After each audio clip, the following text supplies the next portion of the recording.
Assalamualaikum warahmatullahi wabarakatuh. Halo, selamat pagi pemirsa RCTV. Apa kabarnya Anda di hari ini? Dan senang sekali saya Afif Rifai hadir kembali di hadapan Anda pemirsa di program Selamat Pagi Cirebon. Dan pemirsa, untuk Anda yang saat ini sambil sarapan pagi menyaksikan Selamat Pagi Cirebon dengan keluarga Anda, diharap Anda untuk kembali memeriksa surat-surat kelengkapan kendaraan Anda. Apakah sudah lengkap atau belum? Kemudian dimohon untuk tidak ugal-ugalan dalam mengendarai roda 2 maupun roda 4 karena suasana jalan saat ini pemirsa untuk menuju ke tempat aktivitas ada yang ramai lancar, padat merayap, dan juga macet. Jadi Anda harus tetap waspada dalam mengendarai kendaraan Anda pemirsa. Dan jangan lupa tetap bersemangat untuk kembali memulai aktivitas di hari ini. Dan pemirsa, berita-berita apa saja yang disajikan baik di koran Juara, koran Radar Cirebon, dan koran politik terbesar di Jawa Barat, yaitu koran Rakyat Cirebon. Dan berita-berita dari seputar Anda pemirsa, kemudian Ciayu, Majakuning, Jawa Barat, nasional, bahkan internasional, semua disajikan baik di koran Radar Cirebon dan koran Rakyat Cirebon di edisi hari ini. Dan untuk memperbarui ya informasi-informasi Anda di hari ini, jemari Anda cukup mengklik Radar Cirebon Online atau radarcirebon.com. Ikuti terus perkembangan informasi-informasi update, baik informasi-informasi politik, informasi-informasi dari dunia olahraga. Ini pemirsa hanya di Radar Cirebon Online atau radarcirebon.com. Pemirsa, di pagi hari ini yang nanti kita akan diskusikan ini berkaitan dengan sejarah Cirebon pemirsa ya. Sesuai dengan agenda, sejatinya di pagi hari ini yang akan menjadi narasumber adalah dari Komisi Pemilihan Umum Kota Cirebon. Namun ini pemirsa, di pagi hari ini ada acara mendadak, yaitu acara hearing Komisi Pemilihan Umum Kota Cirebon dengan DPRD Kota Cirebon, yang sejatinya di pagi hari ini yang kita akan bedah nantinya ini tentang rencana penambahan dapil di Kota Cirebon yang tadinya ini pemirsa 3 dapil sekarang ini bertambah. Nah, ini yang sedang hangat diperbincangkan. Namun di pagi hari ini yang nanti kita akan bedah berkaitan dengan sejarah Cirebon pemirsa, di mana ada 3 pangeran yang menjadi penulis ya, tiga pangeran yang menjadi penulis sejarah Cirebon. Siapa dia pemirsa? Nanti kita akan bedah, kita akan bahas di pagi hari ini. Dan tentunya ini pemirsa, 3 pangeran ini memiliki talenta yang luar biasa ya, karena mungkin pemirsa juga ketahui bahwa menulis ini perlu memiliki keterampilan tersendiri pemirsa.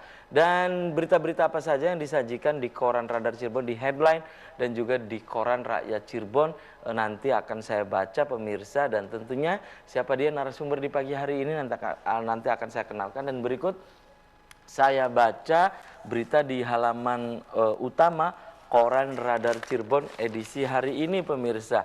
Cirebon Little Red Dot. Nah, ini pemirsa, titik merah kecil di peta itu adalah Kota Cirebon. Kemudian ini pemirsa, 6 kecamatan diwacanakan masuk wilayah Kota Cirebon. 6 kecamatan ini mana saja pemirsa?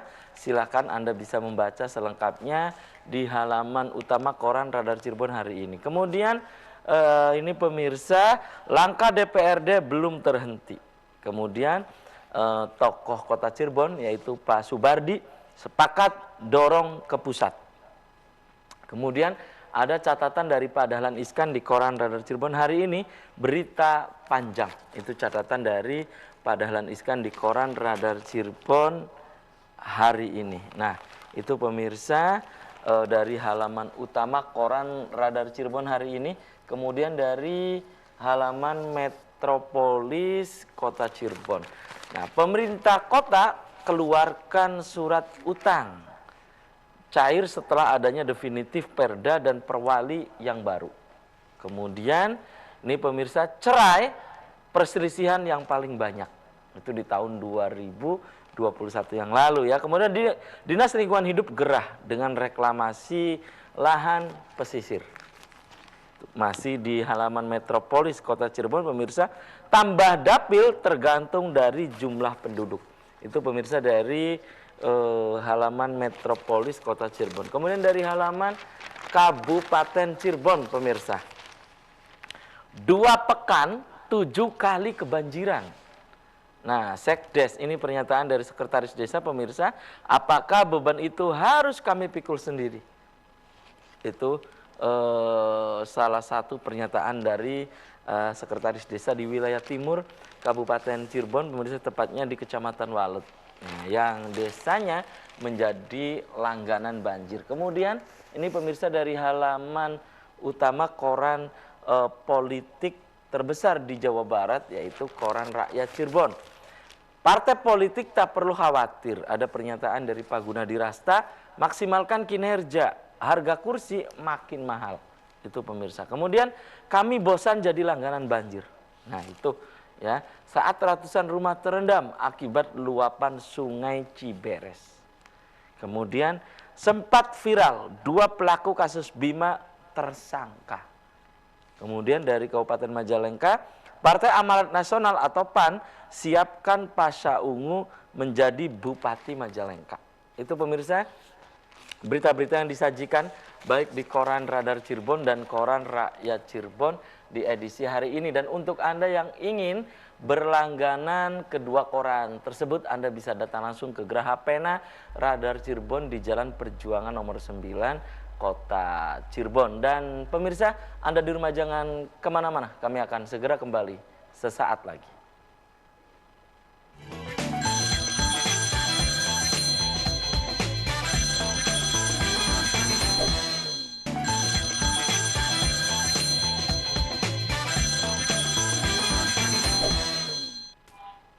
Ya, Anda masih di Selamat Pagi Cirebon, pemirsa, dan di sebelah saya ini pemirsa ada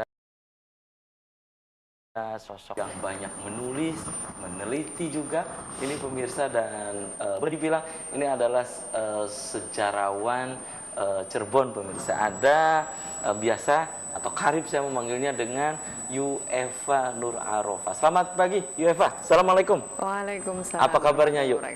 Alhamdulillah sehat. Iya, ini dalam juga catatan saya 7 bulan nggak ketemu. Lama sekali ya Pak. Iya, dan pemirsa, di pagi hari ini nanti kita akan diskusikan tentang 3 penulis ya. Iya, 3 pangeran penulis sejarah Cirebon, pemirsa. Siapa dia?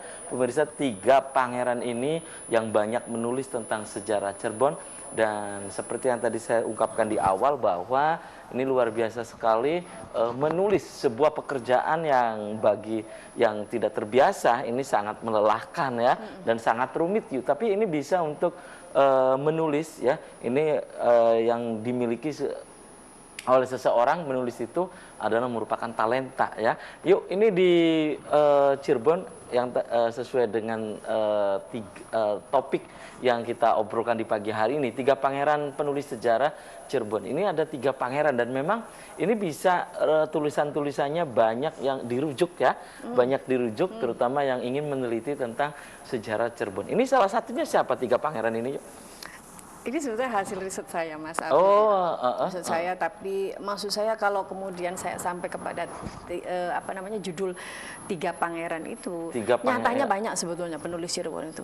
Karena Cirebon itu kaya sekali dengan peninggalan naskah-naskah kuno ya, kaya sekali. Tapi saya kemudian mencoba membuat batasan tersendiri bahwa itu penulis tersebut lahir dari kalangan keraton gitu ya. Jadi kita jangan bicara suksesi terus yang iya, tetapi ya tapi ini kita batasi ya, kita batasi ini 3 ini dari insider ya. Dari dalam. Iya, dari dalam, insider kan? Dari dalam yang bukan outsider.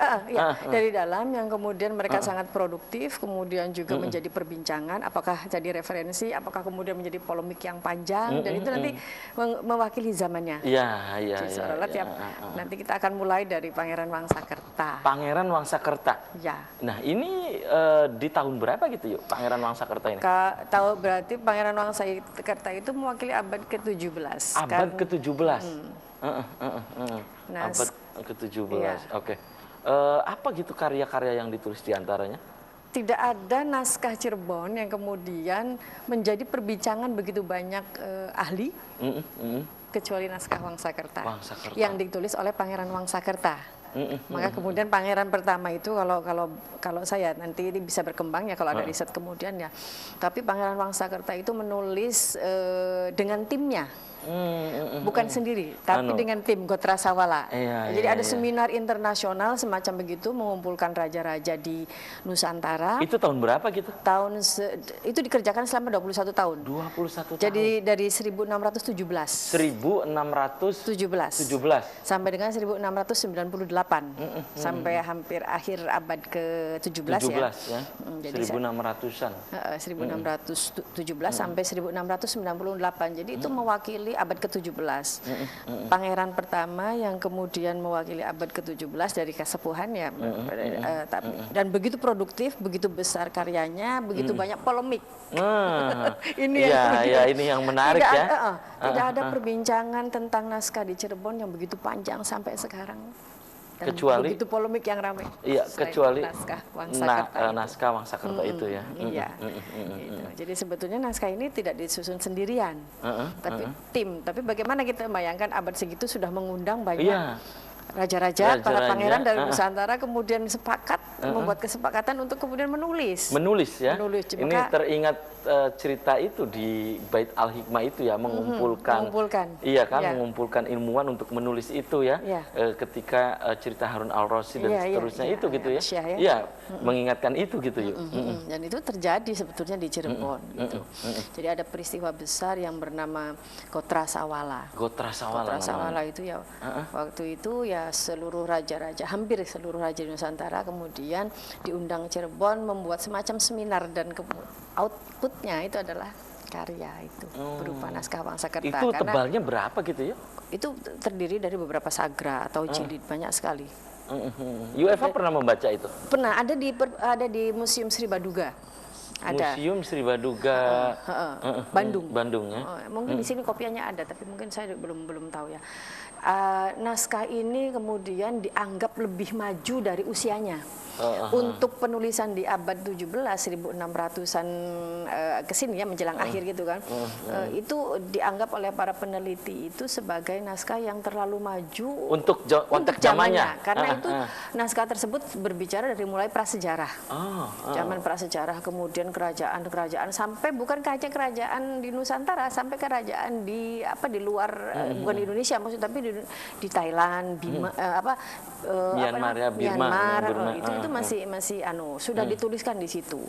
Jadi kalau sejarawan ya saya tidak menempatkan diri sebagai sejarawan yang kemudian menghakimi ini, tapi saya mencoba mengatakan bahwa ini ada naskah di Cirebon yang terbit di Tengare, dinyatakan terbitnya tahun segitu abad ke-17, disusun oleh tim yang namanya dalam seminar Gotra Sawala, pemimpinnya Wangsakerta, dan kemudian lahir naskah Wangsakerta. Itu banyak sekali polemiknya, baik itu kalau sejarawan karena harus ada kritik eksternal, ada kritik internal, maka itu kemudian menjadi polemik sampai beberapa menyatakan bahwa ini tidak bisa dijadikan sebagai sumber sejarah. Ada yang menyatakan seperti itu. Tapi ada yang menyatakan bahwa boleh dijadikan sebagai sumber sejarah. Ada lagi yang menyatakan kan ketika diteliti kertasnya, ini ternyata bukan kertas abad ke-17. Jadi mungkin ada plagiasi atau penyalinan. Ada penyalinan. Tapi sejarah itu kan bergerak terus. Kalau ada penemuan, itu tulisannya berupa apa gitu? Tulisan tangan? Iya, atau tulisan apa tangan. Gitu? Tulisan tangan. Karena waktu itu belum ada mesin tik ya. Apalagi komputer ya, apalagi laptop seperti saat ini. Nanti kita akan lihat ternyata dalam perkembangannya itu nanti setelah tulisan tangan nanti ada yang diketik. Ada yang diketik juga. Ya pokoknya apapun sebuah karya ini patut kita apresiasi dan ini melengkapi karya-karya sebelumnya ataupun saat ini gitu kan ya. Itu sebuah karya gitu. Atau kata lainnya begini Mas Afif, jadi sebuah naskah itu adalah dokumen kebudayaan. Ketika dia diartikan sebagai dokumen kebudayaan, maka itu artinya pembahasan di situ banyak sekali, bukan hanya pemikiran tentang seseorang, tetapi juga tentang sejarah misalnya suatu daerah, tentang gerak budaya sebuah daerah. Dan naskah Wangsakerta itu menjadi salah satu ikon dari Cirebon ya, naskah yang paling itu terlepas dari polemiknya kalau saya mengatakan itu, tapi ya sebagai sebuah dokumen sejarah ada banyak naskah sebetulnya, tapi kita di sini hanya membahas yang kemudian mewakili pangeran, yang menulisnya pangeran, yang Mas Afif bilang dari insider itu, tapi kemudian juga dia nanti kita akan ketemu bahwa titik dari banyak naskah-naskah yang lahir di Cirebon itu sebetulnya adalah pada Wangsakerta. Maka kemudian ada yang sepakat bahwa oke, dari sisi kritik eksternal, kertasnya bukan kertas abad ke-17, tetapi tidak ada isi yang bertentangan. Maka dianggap sebagai lebih maju dari zamannya. Mungkin tidak gitu kan. Mungkin tidak orang pada abad 17 menuliskan sesuatu yang kemudian jauh melampaui zamannya. Gitu. Ya itu tadi ya, naskah Wangsakerta itu ya. Oke.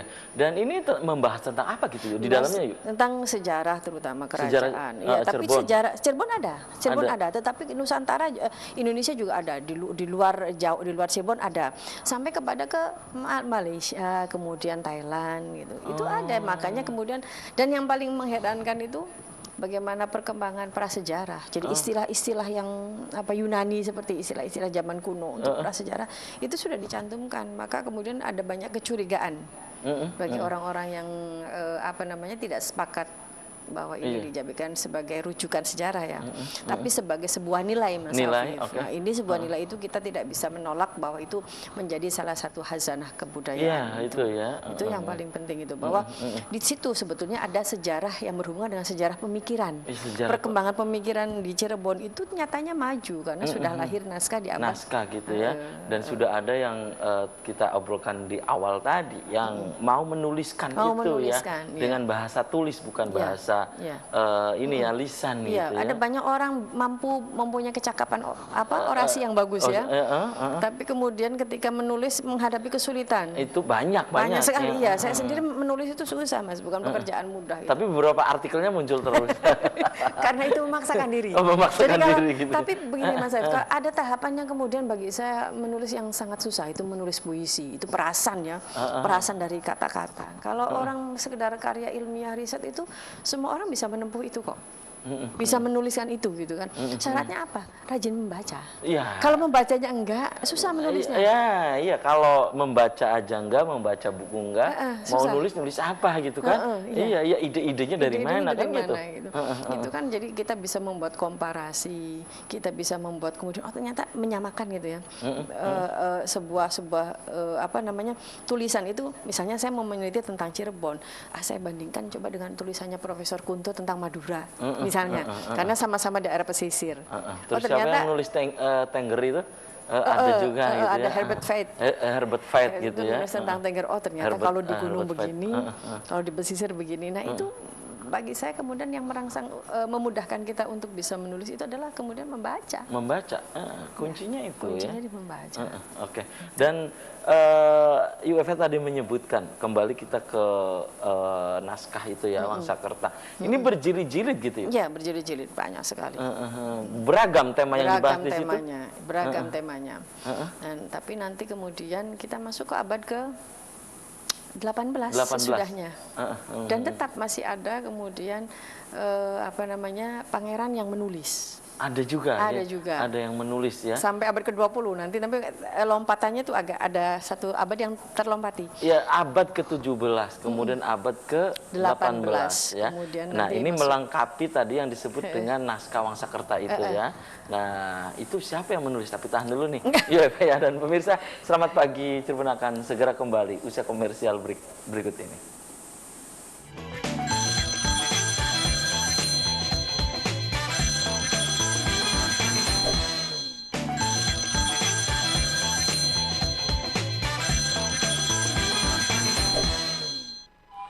Selamat pagi Cirebon, masih di hadapan Anda pemirsa, dan di session ini saya sudah membuka Anda, silahkan Anda bisa bergabung.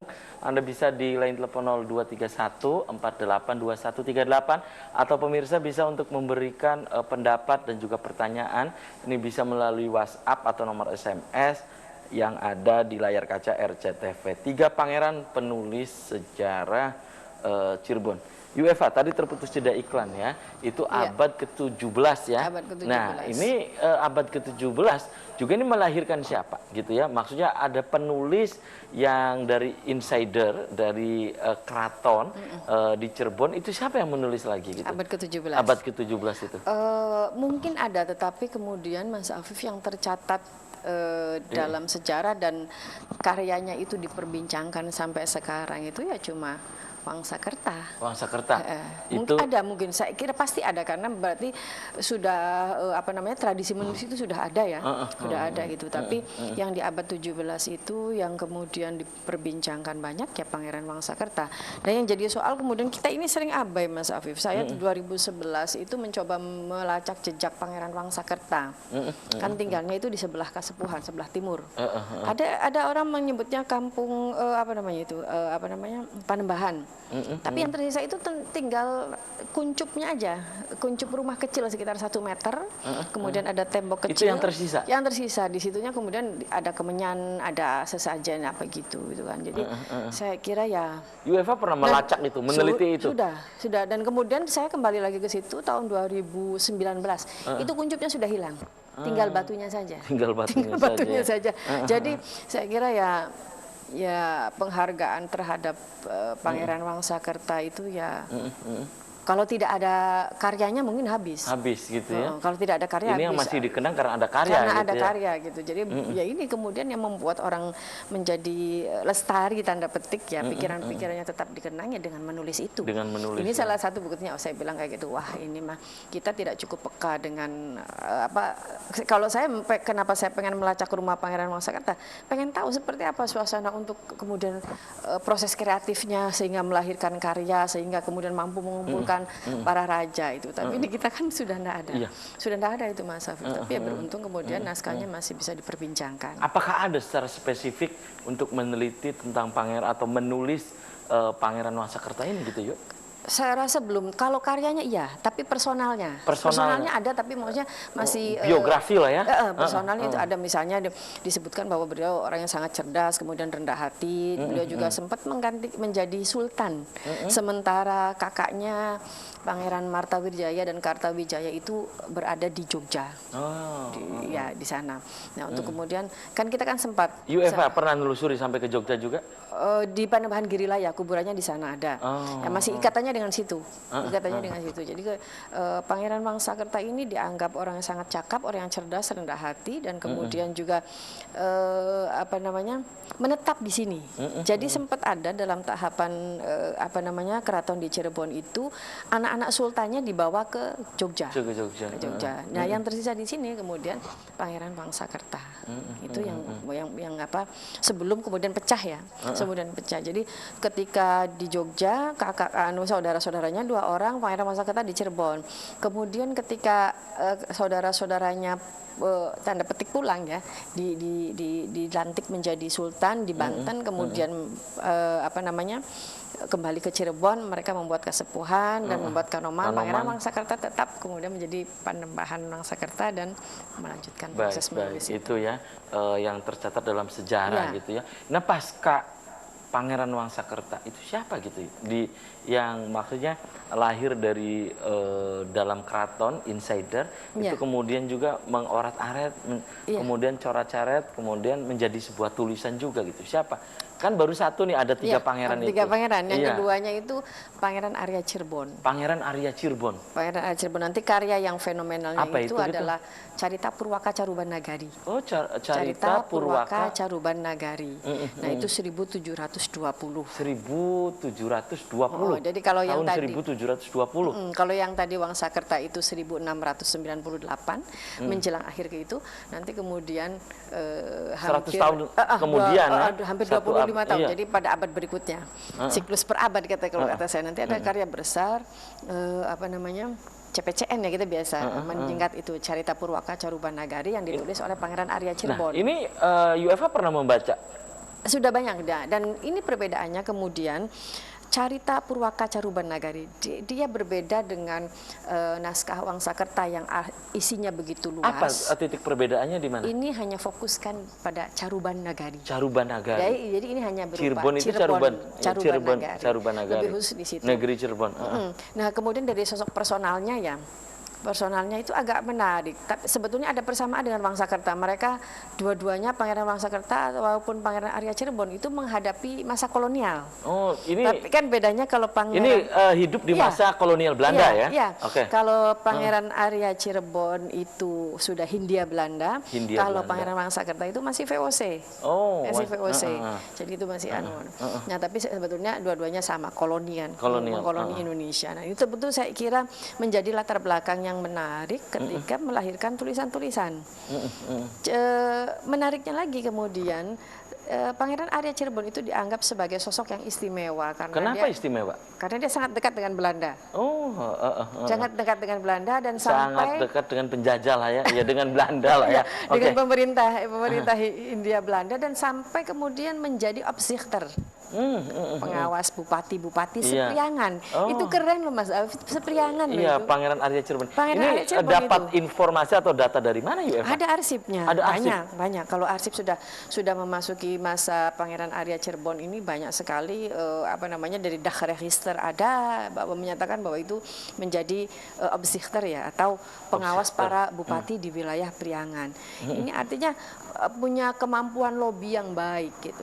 Punya kemampuan lobby yang baik dengan pemerintah Hindia Belanda sehingga kemudian diangkat enggak gampang. Iya, dan tidak sembarangan ya, apalagi itu kemudian catatan-catatannya dibukukan ya. Iya, artinya akhirnya Pangeran Arya Cirebon menguasai bahasa Belanda. Satu, arti komunikasi terjalin di situ dan penguasaan bahasa Belanda ada. Dan yang menarik laginya itu adalah Pangeran Arya Cirebon ini sebagai arsitektur Gua Sunyaragi. Oh, yang menjadi arsitek. Salah satu arsitek itu adalah Gua Sunyaragi itu idenya itu dari Pangeran Arya Cirebon. Pangeran Arya Cirebon.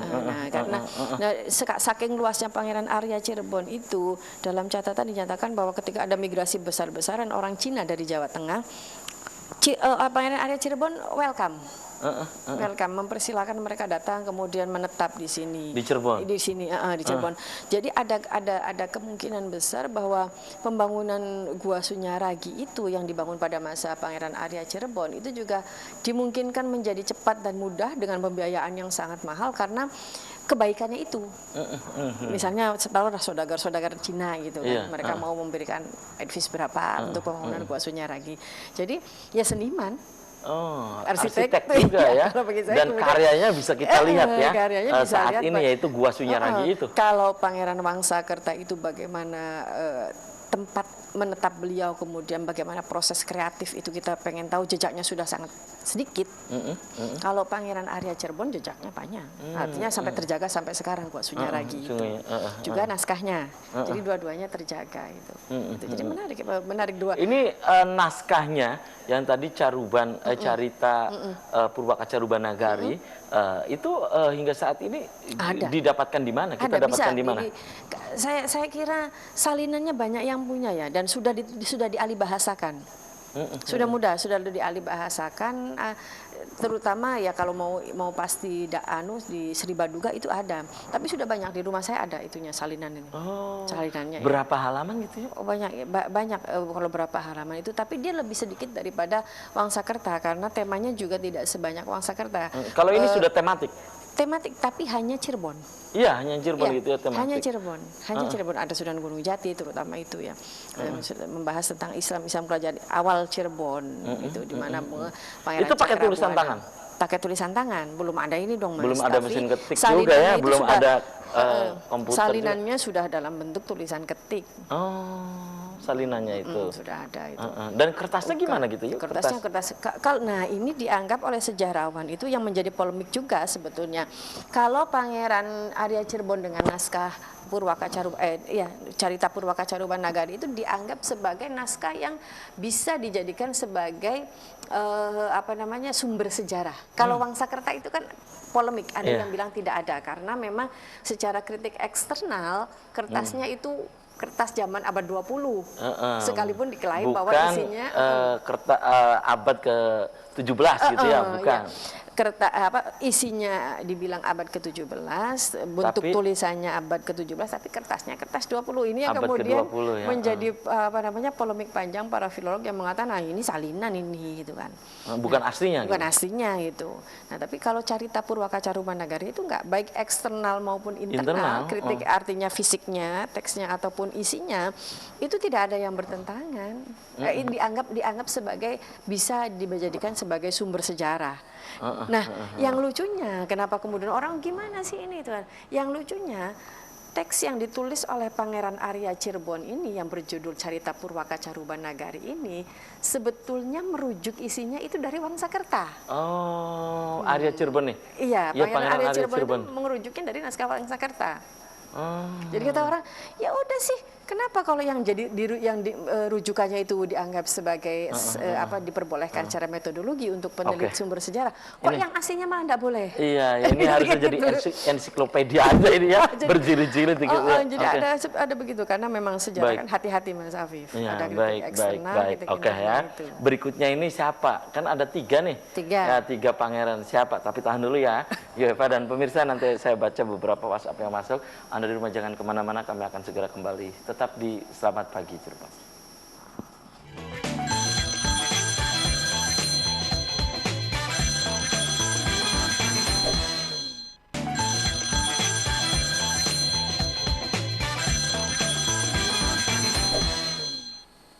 Terima kasih Anda masih di Selamat Pagi Cirebon pemirsa, dan di segmen terakhir ada beberapa WhatsApp yang masuk. Di antaranya saya baca, ini ada 2 WhatsApp yang masuk, ada 3 ya. Di antaranya, Assalamualaikum selamat pagi Cirebon. Ini dari Kang Udin di Gua Lor ya. Gua Lor, Kecamatan Kaliwudi, Kabupaten Cirebon. Nah, saya ingin menanyakan ke narasumber tentang 3 penulis ini, apakah semua dari keraton yang sama atau memang keraton yang berbeda? Terima kasih katanya itu ya. 3 penulis nih yang kita bahas nih dari keraton yang sama atau memang dari keraton yang berbeda di Cirebonnya katanya ya. Misalnya ada dari keraton Kecirebonan atau Kanoman dan Kesepuhan katanya itu ya. Berikutnya, Assalamualaikum selamat pagi Cirebon. Ini dari pemirsa di Panguragan ya, juga menanyakan tentang karya-karya itu. Nah, kita sebagai orang Cirebon ingin mendapatkannya di mana katanya ibu narasumber karya-karya yang tadi disebutkan itu. Kalau ingin mendapatkan di mana katanya, apa dijual bebas atau tidak, makanya di toko-toko buku dan seterusnya. Itu yang saya baca ya. Ada beberapa WhatsApp yang masuk. Silakan yuk dijawab dulu nih yuk. Ya, yang pertama ya Mas Afif tentang asal Gua ya, dari Gua, Desa Gua ya. Dari Desa Gua. Yang kemudian menanyakan asal usul pangeran tadi apakah dari satu keraton yang sama. Jadi karena ini baru 2 orang ya, Pangeran Arya Cirebon dengan Wangsakerta. Aslinya Pangeran Wangsakerta itu kan belum pecah waktu menjabat itu, waktu dia menjadi belum pangeran. Belum ada Kanoman. Masih ada satu kerajaan Islam Cirebon, tapi kemudian dalam penusunan ini itu keraton di Cirebon sudah pecah menjadi 3, ada Kanoman, ada Kasepuhan, dan satu lagi itu Panembahan. Panembahannya Wangsakerta. Dan Panembahan Wangsakerta itu dia hanya khusus tidak terlalu banyak terlibat dengan politik, lebih kepada yaitu peguronnya itu kan. Peguron, kepada keilmuannya itu. Maka kemudian lahir karya naskah Wangsakerta tersebut. Jadi saya agak kesulitan menjawab apakah Wangsakerta itu ya kalau dibilang Kasepuhan, yang memang karena tinggalnya di Kasepuhan sebelumnya. Ketika pecah menjadi Kanoman dan Kasepuhan, Pangeran Wangsakerta tinggal di Kasepuhan, kemudian mendirikan rumah yang misah sebelah timur dari Kasepuhan gitu. Nah, kalau Pangeran Arya Cirebon yang Carita Purwaka Carubanagari ini lebih jelas mungkin. Ini magnum opus ya? Bukan magnum opus, tapi ini lebih jelas karena takdirnya keratonnya ada beberapa gitu ya. Nah, kalau Pangeran Arya Cirebon itu kemudian mendirikan Keraton Kacerbonan tahap awal, bukan yang sekarang ya. Bukan yang sekarang. Keraton Kacerbonan tahap awal itu pecahan dari Kasepuhan. Kasepuhan, kemudian Pangeran Arya Cirebon. Nah, magnum opusnya ya itu Carita Purwaka Carubanagari dengan Gua Sunyaragi. Gua Sunyaragi karena beliau adalah arsitek itu ya, jadi salah satu arsitek. menjadi jelas kalau ditanya dari mana ini ya, dari Keraton Kacerbonan yang awal, karena Keraton Kacerbonan awal yang lahir dari pecahan Kasepuhan itu nantinya tidak lagi ada. Jadi Pangeran Arya Cirebon memiliki anak kemudian masih mengurus keratonnya, tetapi kemudian setelah itu tidak ada generasi lagi. Begitu juga kemudian dengan kemampuan anaknya dari Pangeran Arya Cirebon ini, kedekatan dengan Belanda itu tidak sampai kemudian membuat dia berposisi yang tinggi seperti bapaknya. Seperti bapaknya itu tidak. Jadi kalau saya bisa mengatakan ya Pangeran Wasakerta dari Kasepuhan, tapi kemudian Pangeran Arya Cirebon itu Kacerbonan yang merupakan pecahan dari Kasepuhan. Gitu. Terus kalau mau pertanyaan yang kedua dari mana dapatnya? Saya kira ya saya belum meneliti perpustakaan 400, tapi saya berharap mestinya ada lah. Mestinya ada. Tapi kalau mau pasti mendapatkannya itu di Museum Sri Baduga untuk di Bandung ya. Tapi online sudah banyak, Mas. Sekarang itu sudah bisa, sudah lewat Google itu bisa. PDF-nya itu ya. PDF-nya sudah ada. Kalau misalnya yang CPCN di rumah saya ada yang alih aksaranya itu. Itu ada. Bisa, itu ya. gitu. Oke, dan itu kan baru 2 penulis ya. 3 pangeran yang menulis sejarah Cirebon. Nah, satunya ini siapa gitu? Kalau saya mengatakan ke Mas Afif bahwa sebetulnya banyak di luar pangeran yang kemudian tiga ini ya. Jadi yang menurut saya karya besar dari Pangeran Cirebon yang menulis sejarah Cirebon itu adalah Pangeran Suleman Sulendraningrat. Pangeran Suleman Sulendraningrat atau Mama Leman disebutnya Mama Leman. Mama Leman ini menarik karena dia melalui hidup pada 3 fase. Lahir 1914, artinya masa kolonial, mengalami itu. Tapi kemudian juga mengalami fase Jepang, era Jepang era Jepang. Tapi kemudian juga mengalami fase kemerdekaan karena 1986 kalau saya wafatnya itu. Nah, artinya bagaimana jiwa zaman itu kemudian berpengaruh terhadap beliau. Maka tidak heran ketika beliau kemudian memiliki pendidikan mulo kemudian juga di HIS menempuh pendidikan formal itu karena Cirebon sudah menjadi Gemeente, dan Gemeente itu ditandai tahan dulu nih, ada pemirsa yang mencoba bergabung ya. Saya sapa dulu. Halo, assalamualaikum. Halo. Terputus ya. Silakan pemirsa mencoba lagi. Anda bisa bergabung di line telepon 0231 482138 ya. Sekolah di Mulo, kemudian juga di HIS gitu ya. Kemudian juga ada lagi kursus bahasa Belanda dengan bahasa Arab di Republika Bandung. Kursus Republika Bandung itu menempuh Mama Leman. Kemudian juga sempat ke Al-Azhar untuk memperdalam tafsir. Ke Kairo? Iya, ke Kairo Al-Azhar memperdalam tafsir selama 1 tahun. Kemudian juga mondok, dia berguru Torekat Syatariah sama bapaknya, dan kemudian mengembangkan di buntut ya? Iya, kemudian mengembangkannya di Keprabonan. Nah, ini menjadi sosok yang komplit ya. Masing-masing sebetulnya punya kelebihan di luar sebagai penulis. Kalau tadi Pangeran Arya Cirebon itu arsitek, maka ini sebetulnya, dan jangan lupa, menjadi pengurus NU. Mama Leman ini menjadi pengurus NU. Menjadi pengurus NU dan kemudian juga mengurus lembaga kebudayaan Cirebon, artinya Ciayu Majakuning. Menjadi orang yang sangat merindukan tulisan-tulisan sejarah yang kemudian memang berdasarkan fakta yang ada. Itu. Maka kemudian sejarah-sejarah yang ditulis itu sudah mengalami seleksi atau revisi dari banyak ahli. Oke, baik. Halo, assalamualaikum.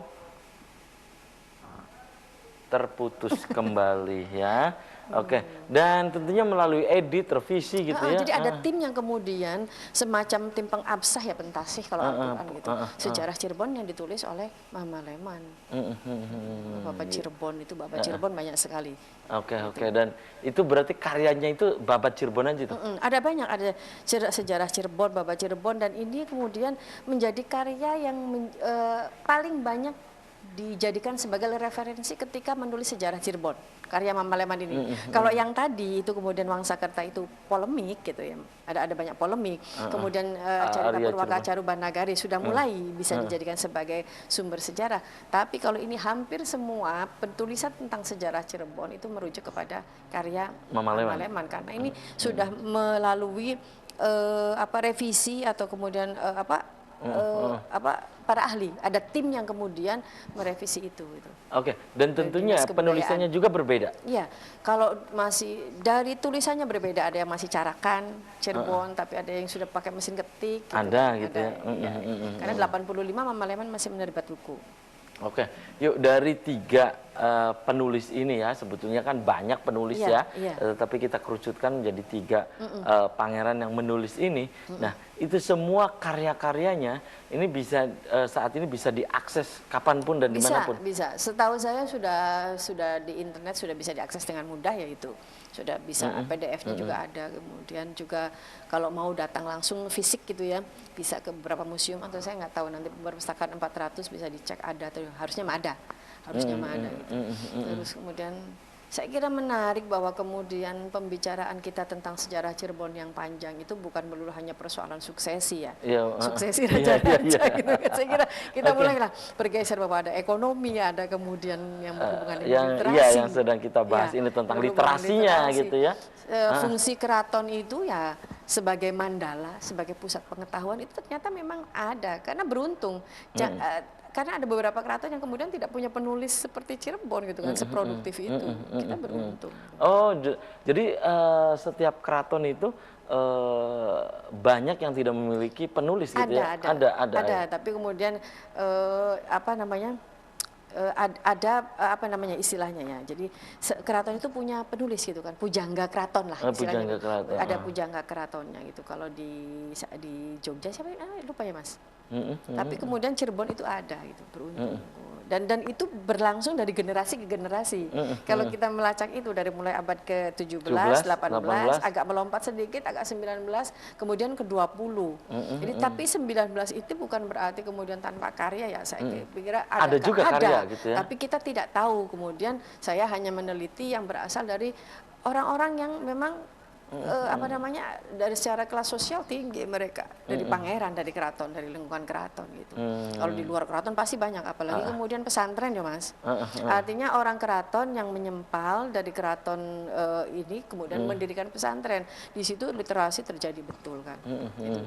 Naskah-naskah keagamaan yang kemudian ditemukan di pesantren-pesantren Cirebon itu jumlahnya luar biasa. Baik itu ya, dan sayang sekali nih Eva Ustaz sudah kebersamaan di Selamat Pagi Cirebon edisi pagi ini, nanti kita bisa dilanjut lain waktu, lain kesempatan tentu dengan tema yang berbeda. Eva silakan sebelum saya tutup closing statement, silakan pesan singkatnya apa, silakan Eva. Saya kira mempelajari bagaimana kemudian tradisi literasi terbangun di Cirebon itu menjadi sangat penting. 3 pangeran ini hanya menjadi bagian kecil dari sejarah Cirebon yang harusnya mampu menginspirasi kita bahwa kita menulis sebisanya. Dengan menulis itu kemudian kita dihitung, dan dengan menulis kemudian ide kita itu menjadi lestari. Gitu ya. Oke, dan karya-karyanya tetap hidup ya, walaupun misalnya orangnya sudah tidak ada gitu ya. Oke, terima kasih nih Eva sudah menyempatkan hadir di Selamat Pagi Cirebon, dan saya juga aturkan terima kasih untuk Anda yang sudah memberikan pertanyaannya via WhatsApp dan tadi berinteraktif langsung ya, walaupun tadi terputus. Ya. Iya, dan pemirsa, demikian Selamat Pagi Cirebon edisi pagi ini, semoga bermanfaat. Terima kasih atas perhatian dan kebersamaan Anda. Akhirnya saya Afif Rifai dan kerabat kerja di pagi hari ini harus pamit undur diri, sampai jumpa lagi besok. Wassalamualaikum warahmatullahi wabarakatuh.